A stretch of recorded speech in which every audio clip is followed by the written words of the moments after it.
ಗಾಸಿಪ್ಗಳಿಂದ ದೂರವಿದ್ದ ದೊಡ್ಡಮನೆ ಈಗ ಅಂಥದ್ದೇ ಒಂದು ವಿಷಯಕ್ಕೆ ಸುದ್ದಿ ಮಾಡಿದೆ.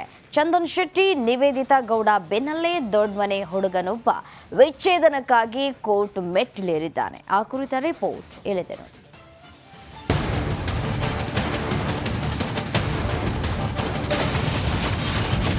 ದೊಡ್ಡಮನೆ ಹುಡುಗನ ದಾಂಪತ್ಯದಲ್ಲೂ ಬಿರುಕು. ಡೈವರ್ಸ್ ಕೋರಿ ಕೋರ್ಟ್ ಮೊರೆಗೆ ಯುವರಾಜ್. ಸದಾ ಗಾಸಿಪ್ಗಳಿಂದ ದೂರವಿರುತ್ತಿದ್ದ ದೊಡ್ಡಮನೆ ಈಗ ವಿಚ್ಛೇದನ ವಿಚಾರಕ್ಕೆ ಸುದ್ದಿಯಾಗ್ತಿದೆ. ಯುವ ಚಿತ್ರದ ಸಕ್ಸಸ್ನಲ್ಲಿದ್ದ ರಾಘವೇಂದ್ರ ರಾಜ್ಕುಮಾರ್ ಪುತ್ರ ಯುವರಾಜ್ ಕುಟುಂಬದಲ್ಲಿ ಬಿರುಕು ಮೂಡಿದೆ. ಹೌದು, ಯುವರಾಜ್ ಪತ್ನಿ ಶ್ರೀದೇವಿ ಅವರು ವಿಚ್ಛೇದನ ಕೋರಿ ಕೌಟುಂಬಿಕ ನ್ಯಾಯಾಲಯದ ಮೊರೆ ಹೋಗಿದ್ದಾರೆ. ಅಗೌರವ ಮತ್ತು ಮಾನಸಿಕ ಹಿಂಸೆ ಎಂದು ಆರೋಪಿಸಿ ಹಿಂದೂ ವಿವಾಹ ಕಾಯ್ದೆ ಸೆಕ್ಷನ್ 13 ಕ್ಲಾಸ್ 1 ಅಡಿ ಅರ್ಜಿ ಸಲ್ಲಿಸಲಾಗಿದೆ.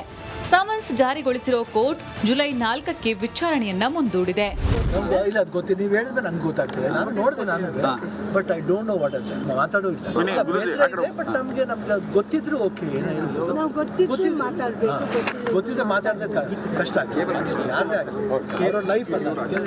ಪರಸ್ಪರ ಪ್ರೀತಿಸಿದ ಯುವ ಮತ್ತು ಶ್ರೀದೇವಿ 4 ವರ್ಷದ ಹಿಂದೆಯಷ್ಟೇ ಮದುವೆಯಾಗಿದ್ರು. ಸ್ವತಃ ರಾಘಣ್ಣ ಮುಂದೆ ನಿಂತು ಇಬ್ಬರಿಗೂ ಮದುವೆ ಮಾಡಿಸಿದ್ರು. ಅಲ್ಲದೆ ಹೆಚ್ಚಿನ ವಿದ್ಯಾಭ್ಯಾಸಕ್ಕೆ ರಾಘಣ್ಣನ ಕುಟುಂಬವೇ ಶ್ರೀದೇವಿಯನ್ನ ವಿದೇಶಕ್ಕೆ ಕಳುಹಿಸಿದ್ರು. ಆದ್ರೆ ಇತ್ತೀಚೆಗೆ ಇವರಿಬ್ಬರ ನಡುವೆ ಎಲ್ಲವೂ ಸರಿ ಇರಲಿಲ್ಲ. ಅದು ಕೂಡ ಯುವ ಸಕ್ಸಸ್ ಬಳಿಕ ಮನಸ್ತಾಪ ಮತ್ತಷ್ಟು ಜಾಸ್ತಿಯಾಗಿತ್ತು ಅಂತ Sandalwood ಮಾತಾಡ್ತಿದೆ. There are a few grounds which we have mentioned in the divorce petition. One is adultery, where she is having an affair with other men, then ill treatment, then also insulting, then taking advantage of the family name and thereby trying to make money out of it. ನಡಿ ಈಗ ಶುರು ಮಾಡೋಣ. ಕೇಸರಿಯಿಂದ ಮನೋಲ್ಲಾಸ ಮನಸ್ಸು ಮತ್ತೇರಿ ಕುಣಿದಾಡಿದೆ ನೋಡು, ಮನಸ್ಸು ಮತ್ತೇರಿ ಕುಣಿದಾಡಿದೆ ನೋಡು. ಕ್ಷಣ ಕ್ಷಣವೂ ಆಚರಿಸಿ ಕೇಸರಿ ಹಬ್ಬ. ವಿಮಲ್ ಬಾಯಲ್ಲಿ ಹೇಳಿ ಕೇಸರಿ. The various other grounds you have mentioned it. ಸದ್ಯ ಮಾಹಿತಿಗಳ ಪ್ರಕಾರ ಯುವ ನೀಡಿದ್ದ ಲೀಗಲ್ ನೋಟಿಸ್ಗೆ ಶ್ರೀದೇವಿ ಅಮೆರಿಕಾದಿಂದಲೇ ಉತ್ತರ ಕೊಟ್ಟಿದ್ದಾರಂತೆ. ಇಲ್ಲಿಂದ ಮುಂದೆ ಏನಾಗುತ್ತೋ ಅಂತ ಕಾದು ನೋಡಬೇಕಿದೆ. Nagaraj B Appasandra, crime bureau, Republic Kannada, Bengaluru.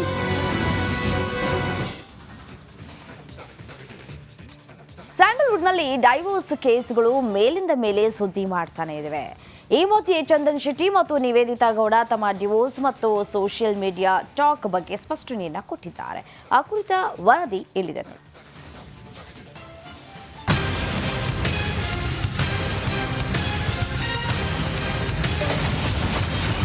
Divorce ಬಗ್ಗೆ ಸುಳ್ಳು ವದಂತಿ.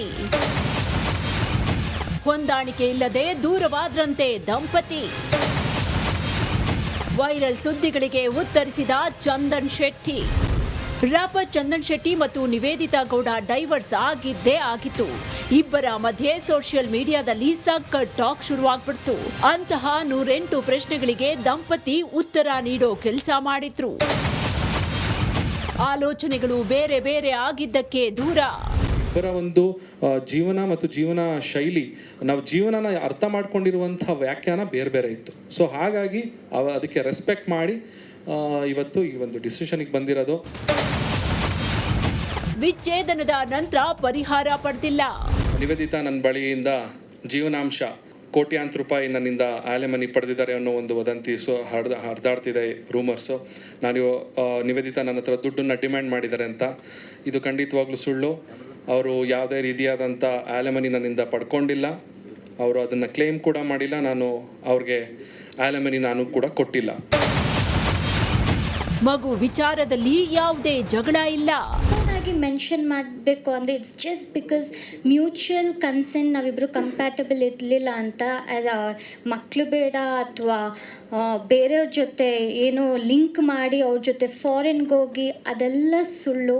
ಪ್ಲೀಸ್ ರಿಕ್ವೆಸ್ಟ್ ಮಾಡ್ತೀನಿ, ಹಂಬಲ್ ರಿಕ್ವೆಸ್ಟ್, ಈ ಥರ ಯಾವುದೋ ರೂಮರ್ಸ್ನ ಪ್ಲೀಸ್ ನಂಬೇಡಿ.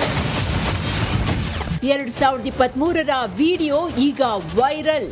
ನಮ್ಮಿಬ್ಬರ ಮಧ್ಯೆ ಜಸ್ಟ್ ನಾವು ಕಂಪ್ಯಾಟಬಲ್ ಆಗಿರಲಿಲ್ಲ ಅನ್ನೋ ಒಂದೇ ಕಾರಣಕ್ಕೆ ಅದು ಡೈಲಿ ಅಲ್ಲ ಒಂದು ಯಾವಾಗ ತುಂಬ ಕಾನ್ಫ್ಲಿಕ್ಟ್ಸ್ನ ರೇಸ್ ಬರ್ತಿದ್ದರಿಂದ ನಾವು ಈ ಒಂದು ಡಿಸಿಷನ್ಗೆ ಬಂದಿದ್ದೀವಿ. ಅದ್ರ ಬಿಟ್ಟು ಬೇರೆ ಯಾವುದೇ ಥರ ಇವಾಗ ಸ್ಪೆಕ್ಯುಲೇಟ್ ಮಾಡ್ತಿದ್ದಾರೆ, ಒಂದಷ್ಟು ಹರ್ಟ್ ಆಗೋ ಥರ ಫಾಲ್ಸ್ ರೂಮರ್ಸ್ ಎಲ್ಲ ಸ್ಪ್ರೆಡ್ ಆಗ್ತಿರೋ ಥರ ಯಾವುದೂ ಇಲ್ಲ.